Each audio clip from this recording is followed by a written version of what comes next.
Understanding patent drawings is crucial. Today, we're diving into the meaning of solid, dashed, and broken lines in these technical illustrations. Let's immediately get into what each type of line represents in a patent drawing. We begin with solid lines, the most definitive type of line in a patent drawing.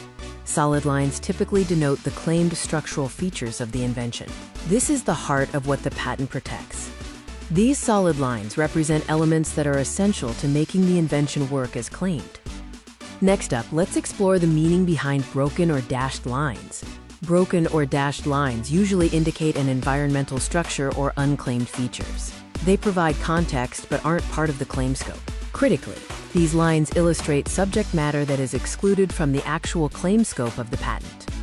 Now, let's look at phantom lines, often long dash, short dash patterns, which have a different meaning. Phantom lines can be used to show movement or alternative positions of an element within the invention. They are also used for optional components, boundaries, or features that aren't strictly necessary but are related to the invention. Finally, we occasionally see dotted lines, primarily used for reference and clarity. Dotted lines typically represent hidden or internal structure that is shown purely for clarification, making the drawing easier to interpret.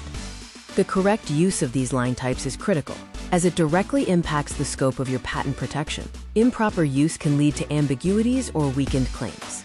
To summarize, solid lines define the invention, broken lines are for context, and phantom lines show alternatives or movement. Precision in patent drawings is paramount.